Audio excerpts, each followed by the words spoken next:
Yeah, the show is great, right? But it gets even better. Yeah, I had to do that. I had to be extra dramatic today because we have a drama king in the building. We are joined by a Nigerian-born actor, TV host, content creator, and so much more. Yes, now Akah Nnani, he's here for an exclusive chat. Now he's a burst of energy and a super bowl of talents. Like he's been cast for several eminent Africa projects, web series, films. Yeah. He's even gone for reality singing competitions. Yo, yes, so he's been on the grind, and now he is a superstar. Yes, so good to have you here. And I was telling them earlier, I'm like, I love how we honestly followed your journey. You know, someone can't just say that, this guy just came now, he just came, he just arrived. Yeah, I love how, and it's so good that the internet never forgets. I love how we could go online and see, like my colleague, one of our producers, Zainab, was showing me when you went for X Factor, and I'm like, say what? Years ago. I paid my dues. I paid in full. Yeah, and you also worked here at Entertainment Splash. How does that make you feel? I mean, being here, the feeling, how does it make you feel? I mean, it feels good. You know, Splash, I always look at it as my alma mater. You know, it was also a very good training ground for me. But the truth is, like, no matter where I go, everywhere I go, people still say, TVC. Like, really? But it just also shows that the work we did was also very, very it made an indelible mark in the hearts of people. So that opportunity, I'll always be grateful for it. Since then, you've been on the Shade Corner. And now that was where I saw the real Akah come out. There were some topics you guys went into that I was like, well, you guys are actually going to talk about this. Stop talking.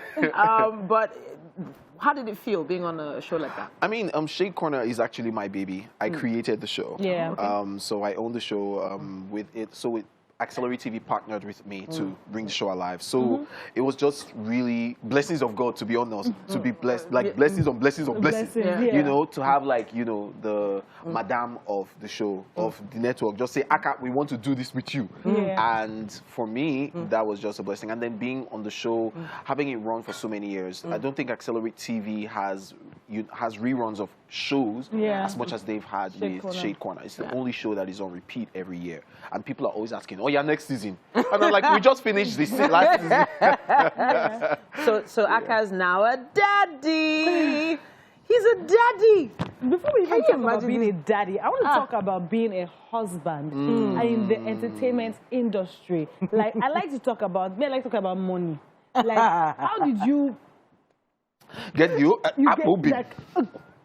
you're going to find somebody else and say, I'm going to be a head in this family. How did you get to that point of saying, you know what, Claire, I'm going to take this beyond a relationship to marriage? How did you get to that point?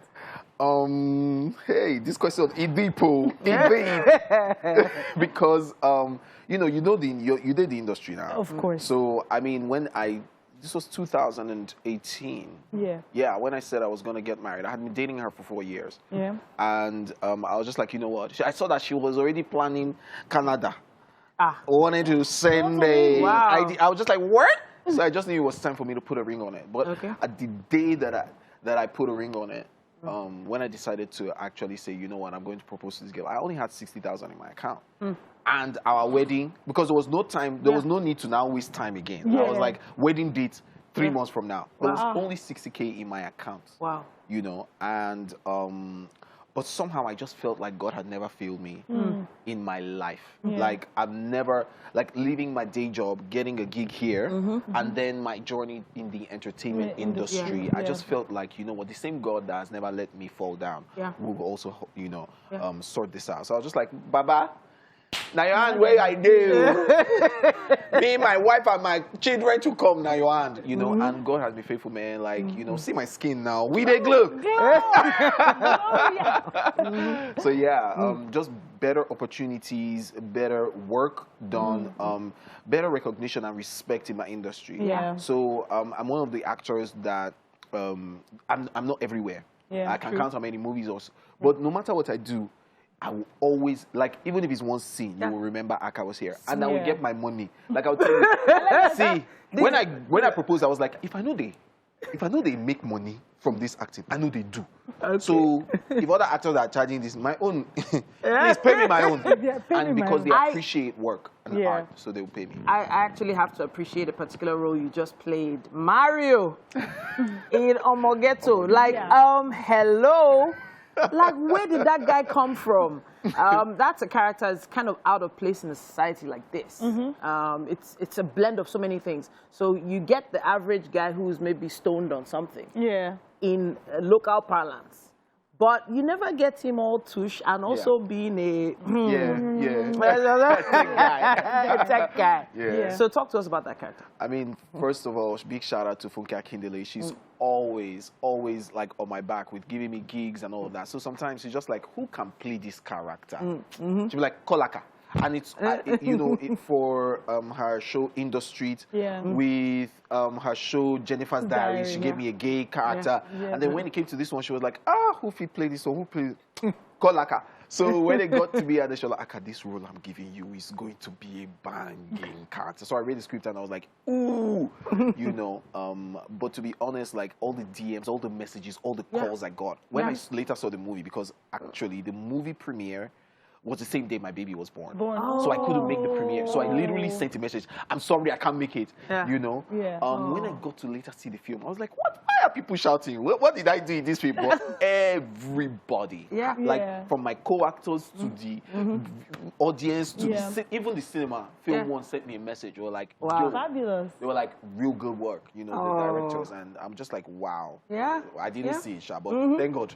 Now God bless him. But there's another one that just came out, I believe, My Village People. My Village People. It's coming out on Friday. Out, just premiered. Tomorrow. So it just premiered, and you know, Bovie's a friend. So he and I were in the hotel room when he told me about the movie. And the time he had the idea, the film was actually titled Witch vs. Ogbanje. Very Nigerian film. I was like, guy, if you make this film, it go bang. Okay. So he told me about the story. I was like, yo, so I kept tabs on him. Hope you're writing. Hope you're this. Hope you're that. So I want to ask you now, working with your friends, how do you tax them in the sense of billing? Like billing someone who just reaches out to you, I want you to be on my project, versus your friend. So I mean, it would have been harder, but thank God I have management. So most times you push it away from you. However, I can also come and now say, okay, you know what? Because this person is my friend. However, with this movie, it was a partnership between Film One, Temple Management, and then movie. So I was like, run me my check.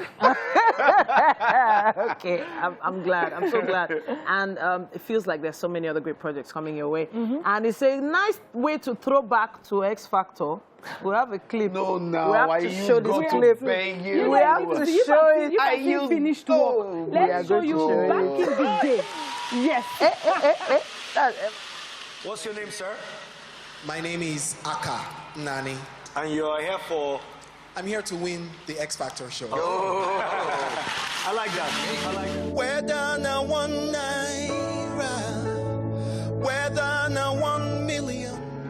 How long has he been singing for? Baby, you got me. We went to school together, and he's like quite a actor. I will never forgive Chef Rex for making me go there. Really? He literally dragged me to go on But that you show. did so well. And then your packaging was extra. Wait, she's laughing. She's laughing from her soul. Like from her within. But before we let you go to the kitchen, there was this video that trended with you and your wife, and I want to talk about it because I watched it with a very objective mind, and I saw diverse opinions.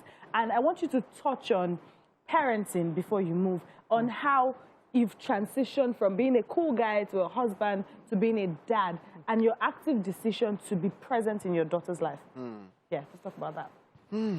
So I mean, I've just realized that if parents, you know, did a better job, we'll have a better country. And I just made a decision, and also just because of the fact that I know I love my parents. My parents love me die, but I've seen how we can improve on you know, what our fathers did. I think that everybody's saying men has come, but they don't realize that, you know, men are to be trained. who trained the man that you're saying is a scum. But I realized that, you see, the truth is that because of the way fathers are, fathers believe that their only job is to provide which isn't right, you know, and my dad did that, you know, he was always out hustling, working.